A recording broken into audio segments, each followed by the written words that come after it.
नमस्कार दोस्तों। Topper student education में एक बार फिर से आप सभी का बहुत बहुत स्वागत है। एनटीए नेट 2022 का जो फिलॉसफी का एग्ज़ाम होने वाला है उसके बारे में कुछ बेसिक बातें, कुछ आधारभूत बातें मैं आपसे करना चाह रहा था। पहली बात तो ये कि 2022 का जो एग्ज़ाम होने वाला है उसके नए बैचेस जनवरी से ही शुरू हो रहे हैं। 1 जनवरी को बैच था, वो तो हो चुका, वो फुल हो गया। अभी जो है अगला बैच 20 जनवरी से शुरू होगा, तो आप लोग देख लीजिएगा अपने अनुसार। प्रश्न ये आता है कि साहब फिलॉसफी के अंदर एग्ज़ाम बड़ा टफ है, फिलॉसफी का स्टडी मटेरियल भी नहीं मिल पाता है। देखिए, मैंने कुछ चीज़ों के ऊपर सोचा, कुछ चीज़ों पर पढ़ा, कुछ चीज़ों पर रिसर्च किया। 2012 से मैं खुद अपना ये चैनल चला रहा हूँ यूट्यूब पर, और 2012 से ही ऑनलाइन क्लासेस चल रही है। बहुत सारे बच्चे आते हैं, बहुत सारे पास होते हैं, बहुत सारे फेल होते हैं, सभी से संपर्क होता है, सभी से बात होती है। मैंने एक चीज़ देखी कि फिलॉसफी के अंदर एक सबसे बड़ी समस्या क्या है कि ऑलमोस्ट 60% बच्चे जो फिलॉसफी को एमए के अंदर लेते हैं, दरअसल उन्हें पता ही नहीं होता कि वो क्या विषय ले रहे हैं। उन्हें सब्जेक्ट का नॉलेज ही नहीं होता, या फिर सब्जेक्ट के प्रति उनकी अवेयरनेस ही नहीं होती। मैं 100% की बात नहीं कर रहा हूं, मैं 50% की बात कर रहा हूं कि 50% बच्चों को तो पता ही नहीं होता कि मैं क्या सब्जेक्ट ले रहा हूं। इनफैक्ट बहुत सारे बच्चों से जब मैं बात करता हूं तो वो कहते हैं कि सर एमए करनी थी, तो पूछा किसी से तो उसने कहा कि फिलॉसफी में फॉर्म भर दीजिए और एग्जाम आता है, कुछ भी लिख के आ जाइएगा, आप पास हो जाएंगे। और हमने भर दिया, और अब उन्हें टेंशन हो रही है कि सर नेट तो बड़ा टफ है। नेट टफ नहीं है, आपका पोस्ट ग्रेजुएशन के अंदर जो सब्जेक्ट की तैयारी है वो नहीं हुई है, ये सबसे बड़ी समस्या है। क्योंकि अगर आप टफ की बात करते हैं तो आसान सब्जेक्ट तो कोई भी नहीं है, आसान सब्जेक्ट तो कोई भी नहीं है। दूसरी बात, अगर आप फिलॉसफी की कट ऑफ देखते हैं, फिलॉसफी का जीआरएफ का मार्किंग आप देखते हैं, तो मेरे अनुसार इंडिया में सबसे ज्यादा नंबर फिलॉसफी के ही हैं। अगर बाकी सब्जेक्ट मान लीजिए 60% या 65% पर जीआरएफ दे रहे हैं, तो फिलॉसफी 70-72% पे जीआरएफ दे रहा है। It means what? कहीं ना कुछ ना कुछ तो गड़बड़ है। तो सबसे बड़ी गड़बड़ मैंने ये ढूंढने की कोशिश की कि हमारा ग्रेजुएशन या पोस्ट ग्रेजुएशन लेवल पर फिलॉसफी से कोई जुड़ाव नहीं रहा, किसी भी प्रकार का जुड़ाव नहीं रहा। दूसरी बात, बच्चे पूछते हैं क्या सर फिलॉसफी से नेट जीआरएफ सेल्फ किया जा सकता है। बहुत सारे बच्चे आते हैं फाइनेंशियली मान लीजिए वीक होते हैं, या फिर टेक्नोलॉजी में थोड़ा सा वीक होते हैं, या फिर ऐसे स्थान पर रहते हैं, ऐसी जगह पर रहते हैं कि वो किसी कोचिंग या इंस्टीट्यूट में एडमिशन नहीं ले पाते हैं। तो उनकी एक जिज्ञासा होती है, एक समस्या भी होती है कि सर अब हम क्या कर सकते हैं, क्योंकि हम गांव छोड़ नहीं सकते हैं और अब नेट भी करना है, क्या करें। उनका उनके लिए मैं यही जवाब कहूंगा कि नेट फिलॉसफी से सेल्फ किया जा सकता है, किसी भी सब्जेक्ट से नेट जो है सेल्फ किया जा सकता है, कोई समस्या नहीं है। सबसे बड़ी चीज ये है कि आप 3 चीजों पर हमेशा अपना ध्यान रखिएगा। कौन कौन सी 3 चीजें? पहली बात हमेशा अपने दिमाग में रखिएगा कि क्या मेरे पास मेरे सब्जेक्ट का सिलेबस है। सिलेबस हमेशा आपके सामने रहना चाहिए। दूसरी महत्वपूर्ण बात, जो सिलेबस मेरे सामने है, क्या उस सिलेबस के अकॉर्डिंग मेरे पास स्टडी मटेरियल है। सबसे मूलभूत बात ये आपके पास होना चाहिए। सिलेबस के अकॉर्डिंग, बिना सिलेबस के तो बहुत कुछ होगा आपके पास, उससे मुझे फर्क नहीं पड़ता, उससे एनटीए को भी फर्क नहीं पड़ता। सिलेबस में जो लिखा हुआ है लाइन टू लाइन, क्या वो आपके पास स्टडी मटेरियल है। तीसरी बात, क्या मेरे पास पिछले 5 या 10 वर्षों के ऑब्जेक्टिव क्वेश्चंस के सेट हैं। That's it. पढ़ते जाइए, सिलेबस देखिए, सिलेबस के अकॉर्डिंग स्टडी मटेरियल पढ़िए, उसके अकॉर्डिंग ऑब्जेक्टिव सॉल्व कीजिए। कुछ लोग कहते हैं सर प्रीवियस ईयर क्वेश्चंस नहीं आते हैं। पिछले 8 या 9 साल का मेरा जो एक्सपीरियंस है, अगर 2012 से जोड़े तो लगभग 10 साल का जो एक्सपीरियंस है, मैंने एक चीज देखी, प्रीवियस ईयर क्वेश्चंस लगभग लगभग 30 से 35% तक रिपीट होते हैं। रिपीट होते हैं, रिपीट का मतलब हो सकता है वो एज इट इज जैसा पूछा गया था वैसा ही पूछ ले, या कुछ घुमा दे उसे।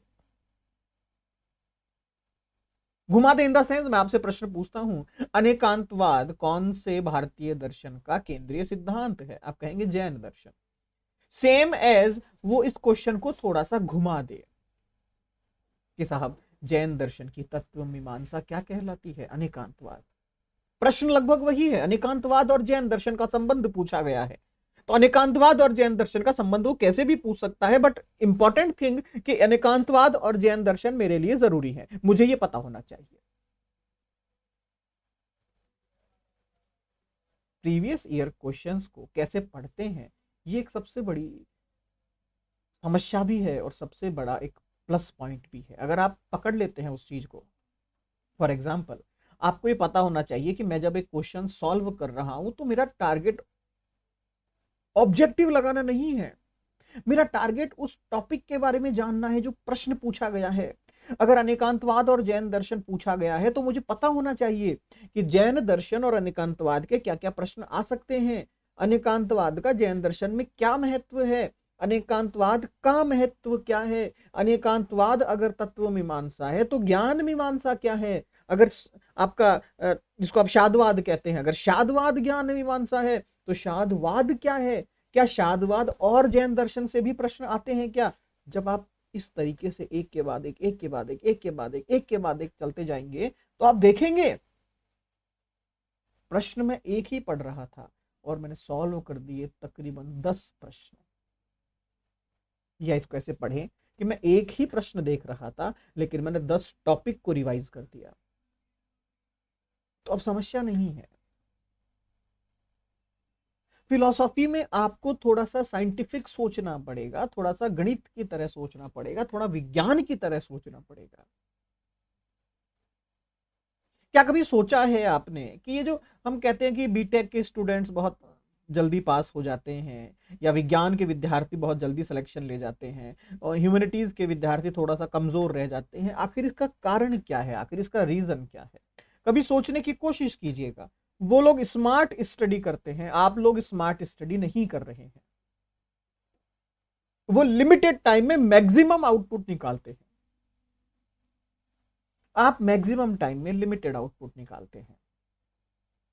प्रश्न ये नहीं है आप कितना घंटा पढ़ रहे हैं, वो कितना घंटा पढ़ रहे हैं, प्रश्न ये नहीं है हम क्या पढ़ रहे हैं, प्रश्न ये है कि कितना मेरे दिमाग में रहा और क्या मैंने टारगेटेड पढ़ा, मतलब जो महत्वपूर्ण था क्या मैंने वो पढ़ लिया। बहुत कुछ पढ़ने से कुछ नहीं होता।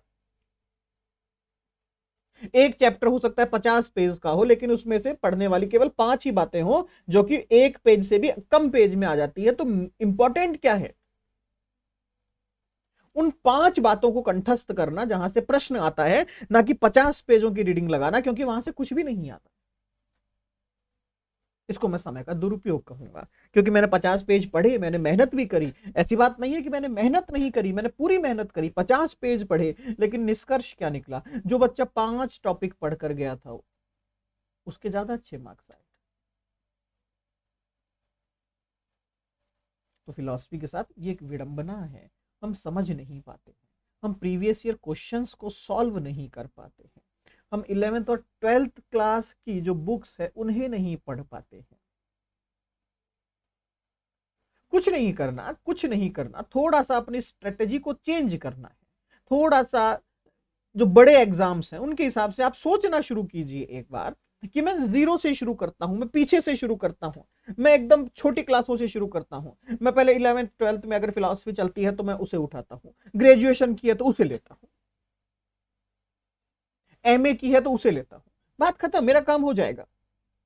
क्योंकि नेट जो है वो आपका ग्रेजुएशन और पोस्ट ग्रेजुएशन का ही सिलेबस है और कुछ भी नहीं है।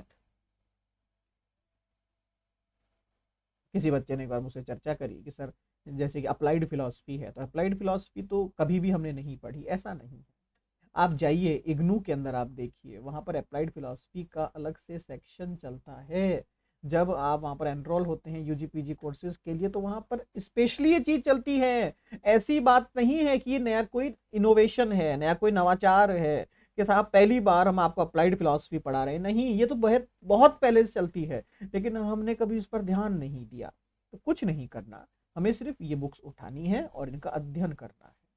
अब जो बच्चे पूछते हैं सर सेल्फ स्टडी कर सकते हैं क्या, तो देखिए थोड़ी बहुत तो मेहनत आपको करनी पड़ेगी। दो ही तरह के जीवन होते हैं, एक जिसमें आपको कोई गाइडेंस मिल जाती है,